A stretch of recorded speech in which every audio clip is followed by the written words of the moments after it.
Channel, and thanks to all the new subscribers who've subscribed to my channel. I really appreciate your support and you tuning in to listen to me talk about all things UAPs, alien abductions.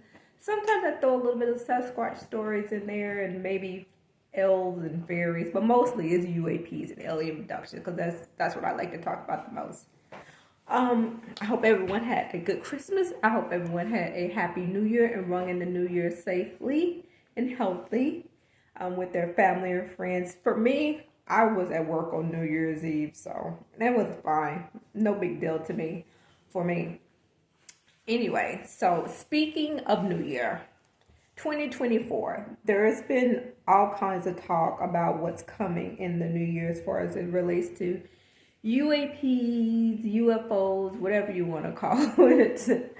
I listened to Richard Dolan on his channel, Richard Dolan Members, and I highly suggest if you guys haven't checked out his website, check it out. There is some stuff that is free, but most of it's behind a paywall. But it's really, really worth the price. And he has different prices for you to join. I mean, I think it was the cheapest one is like $8.99, and I think it goes up to two more prices or something like that.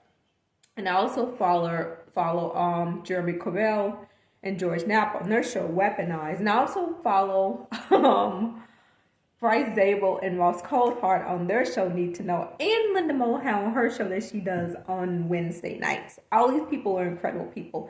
They are way more knowledgeable than I am. Richard Dolan has been studying the UAP field for, I think, for like 20 some plus years. But Linda Mohound has been doing that thing a lot longer than him. I mean, she's also been doing like animal mutilations, tying it into UAPs and stuff. I highly suggest you check out her channel because she has a great channel. She has books out, and so does Richard Dolan, for all you guys that don't know. Anyway, back to what I was talking about. 2024. So there are rumors, at least this is what Jeremy Corbell has said when he on his channel, and also when he was interviewing Richard Dolan, which that's coming up on an upcoming show. On his show Weaponized, talks of another UAP hearing coming out with new testimony and new witnesses. So we'll see. I'll believe it when I see it. And my thing is, okay, they have another UAP hearing come out. They have new witnesses.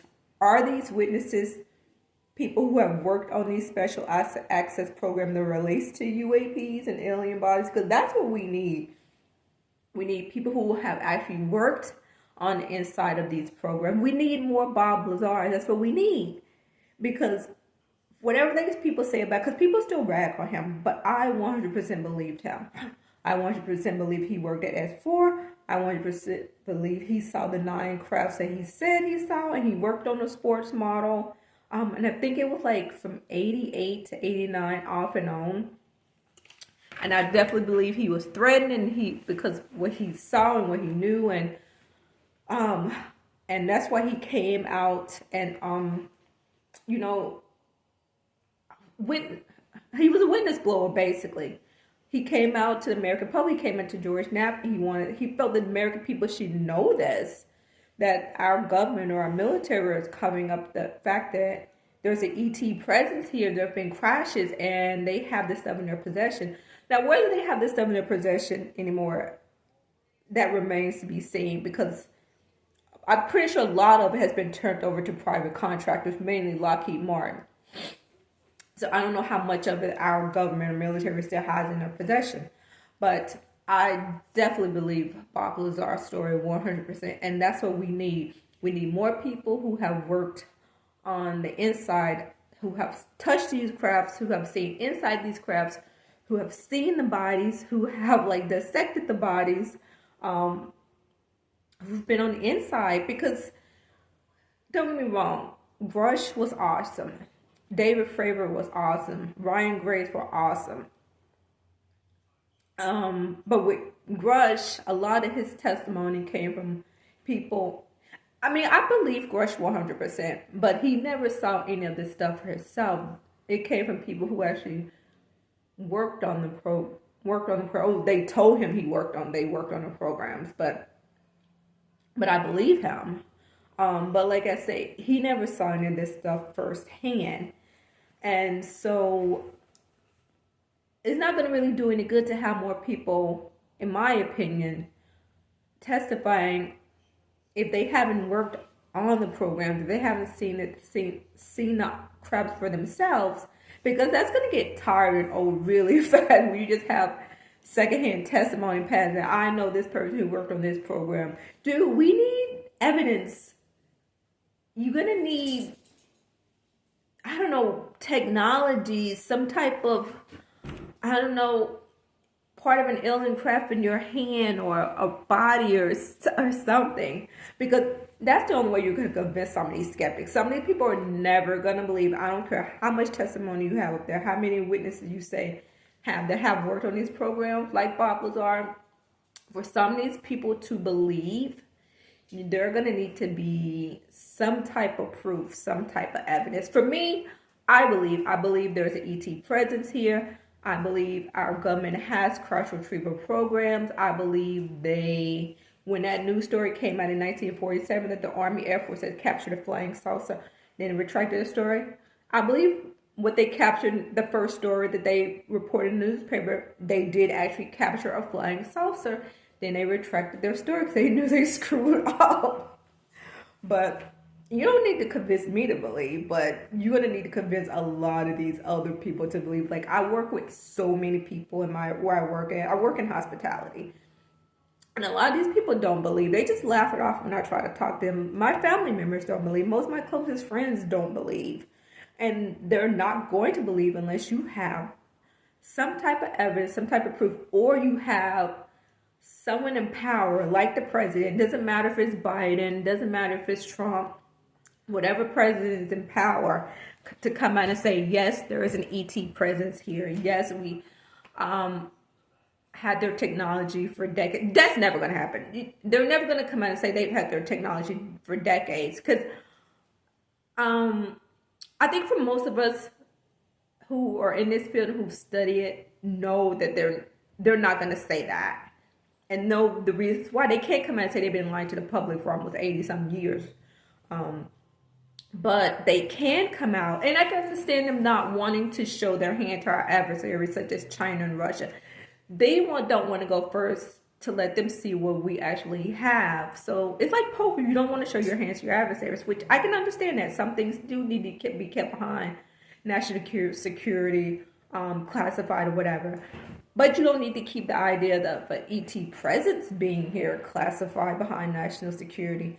As I stated on my last video, as Brian Graves said on the interview, they're trying to classify reality.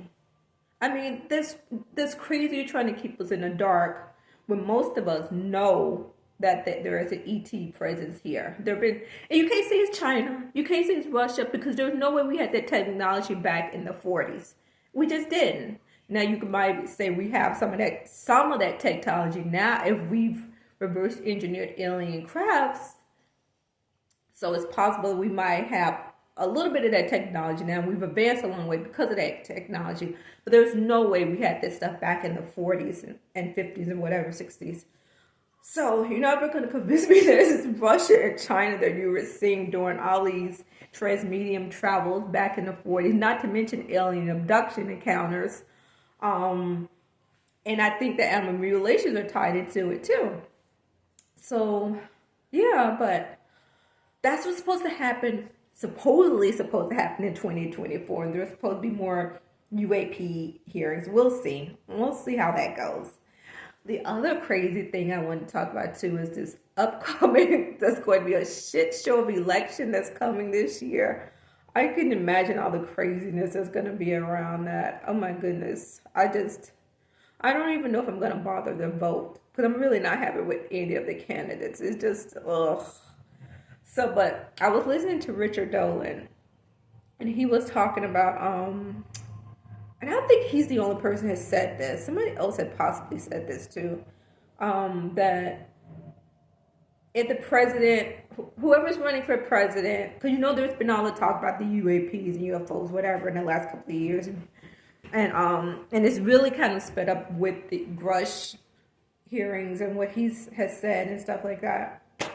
But Richard was saying that he was just putting the idea out there that if the president, whoever's running, if they see they're on a losing side, to maybe gain that momentum, they might throw the UAP card out there and say, give us the idea that they might reveal what's going on, maybe, to kind of like really be more transparent with us, to kind of push their votes, to kind of inch their way towards the finish line of becoming president.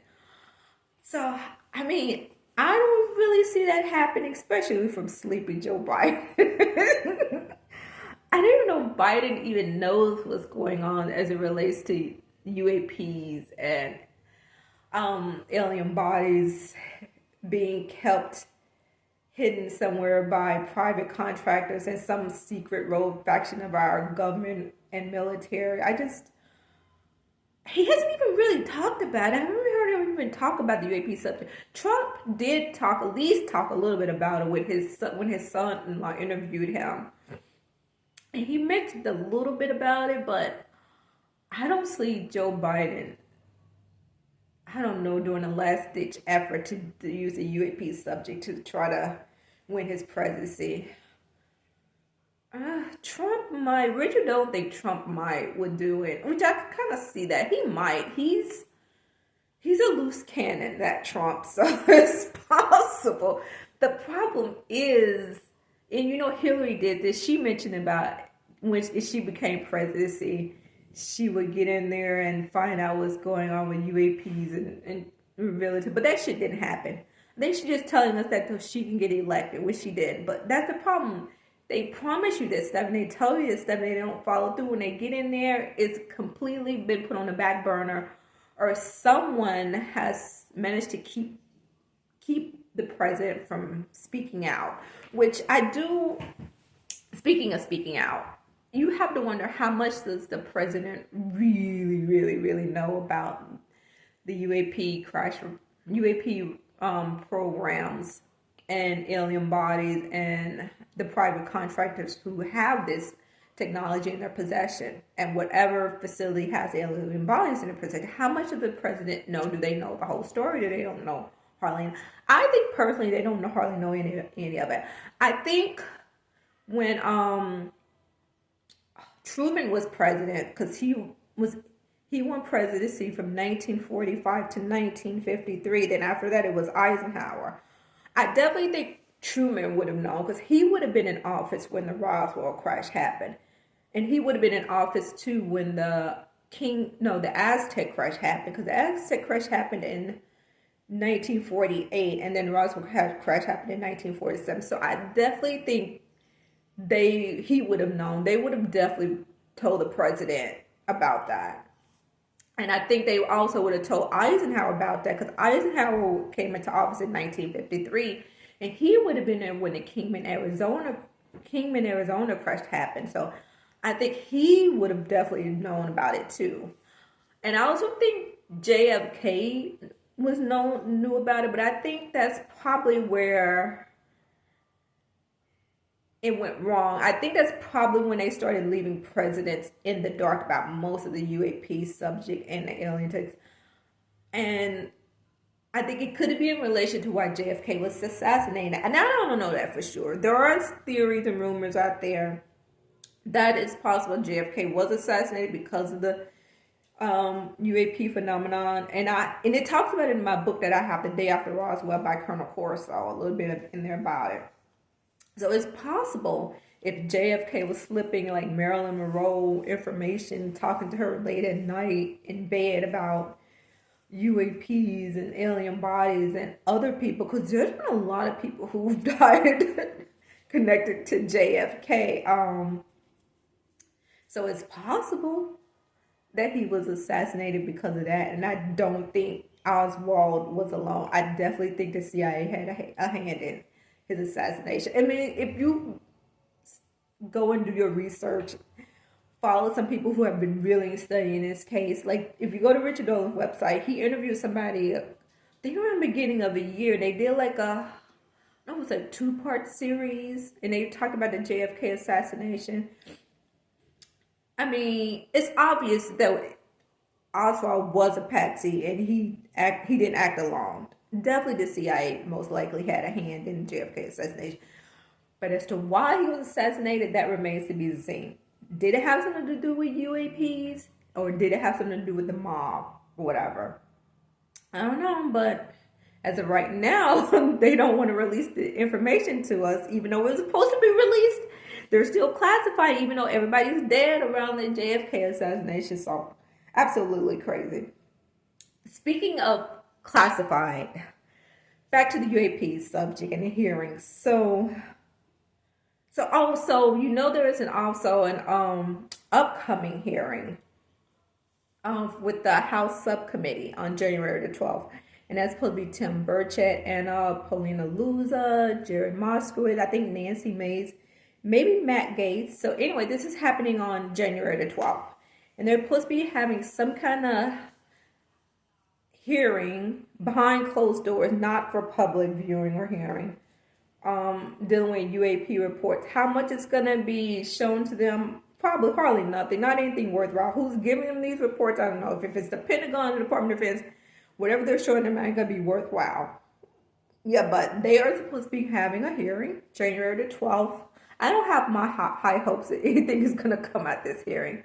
I think it's going to be a nothing burger. That's it. I think they're just not going to share anything with these people, because these people aren't on an end. They're not in these clubs. They're maintaining this secret, this cover up that's been going on for like almost 80 some years. And they're just not going to let their secrets out that easily. That there's been a cover up. There's alien tech. There's alien bodies. There's their ET pregnancy. They're not going to do it.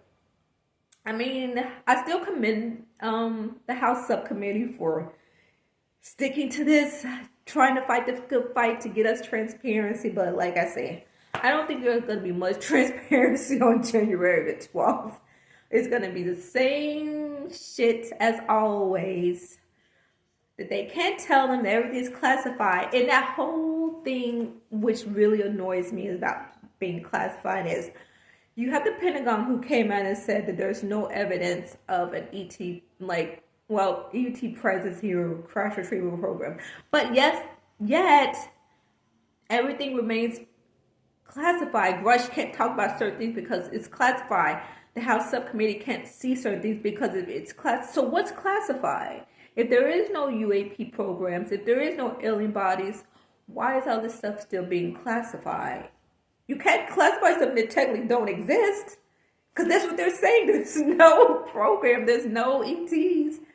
But yet you're still saying Rush can't talk. You're still saying the House Subcommittee isn't cleared to see whatever this is. You're saying classified, but it's not UAPs, but it's still classified. It just makes... They're just taking us for a freaking fool. That's it. And they know it. They know they're taking us for a fool. They're playing us for a fool, and they've been doing so for decades. It's frustrating and it's annoying. I don't know. I don't know what we do. Because you have the House Subcommittee trying to do it the right way and get information, playing by the book. Then you have the Pentagon, the Department of Defense operating in the shadows, doing shadowy criminal stuff, threatening people.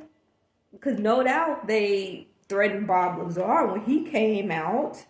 But yet why are you threatening somebody if none of this stuff exists? Why are you threatening Rush if none of these programs exist? And it also brings me back to the late Phil Snyder. I don't know if any of you guys know who he is. He was a geologist that worked for the government.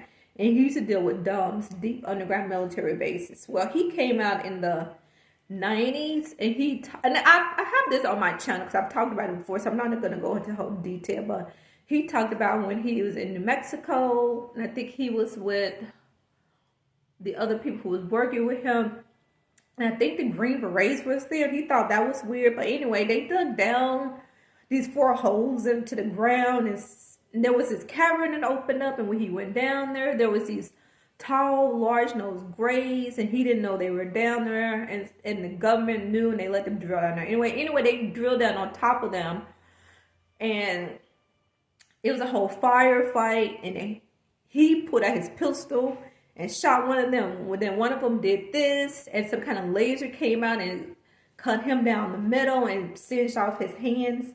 Um, and then I think a Green Beret jumped in and saved him and pushed him back into the basket that brought him back up to the surface, and the Green Beret died. But he let a lot of people die. But anyway, I definitely think and after that, Phil Snyder came out and started doing conventions and talking about what happened to him. And I believe you go to YouTube, you can find it. It's kind of hard to find, but you can find it. He started talking about what happened and started sharing his story. Then eventually, he was found dead in his apartment. I believe it was apartment. Supposedly, he committed suicide by strangling himself with the catheter. I just don't buy it. There are so many more easier ways, I think, that you can kill yourself than strangling yourself with a catheter around your neck. I mean, granted, he was sick. He was really sick. He had a lot of illness. I think he might have had cancer. But his wife even thought it was strange because his ex-wife at the time, she thought it was strange that, because she said as far as I know, he never talked about committing suicide, and everything around it just seems really, really strange. And I remember she said a couple of days later, some people showed up at her house to go through his pictures and stuff like that. I think from the government or military. It's just crazy. I just don't believe Phil Snyder could have killed himself. I mean, it's possible. I think it's highly unlikely. So that's one incident. So yeah, I think these people would go to certain lengths to shut someone up, threaten, intimidate, blackmail, murder. Because Grush has said that he was espoused that in his interviews, that these people, whoever this faction is within our government, within our military, they have gone to great lengths to shut people up and intimidate them. And that makes you think about the Men in Black, because there used to be cases of Men in Black showing up at people's house to threaten them when they had a UAP sighting or UFO sighting. So I don't know. Do you have to wonder, were the Men in Black working with our government, or were they hybrids? Because if you read David Jacobs' book, Walking Among Us, the Alien Agenda to take over humanity, to control humanity, his books talks about hybrids and human-looking ETs or whatever. So it's possible that Men in Black could have been hybrids or fully looking humans that's been like genetically altered. I don't know. But I definitely think there are human looking ETs walking among us. I definitely believe that. But I don't know. We'll see. We'll see where this hearing goes. Like I said, I don't think it's going to go anywhere. We'll see what happens when it gets closer to this election too. I don't know. It just sucks that they just can't come out and just tell us there is an ET presence here.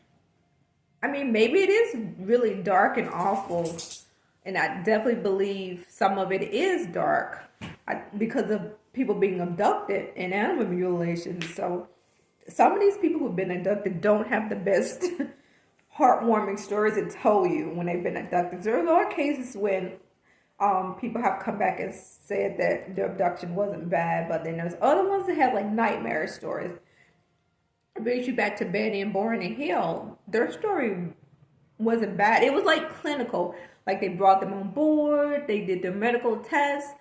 The leader who was doing his medical exam on Betty, because she asked him where they were from, and he pointed to a star map, and she couldn't identify it and whatever.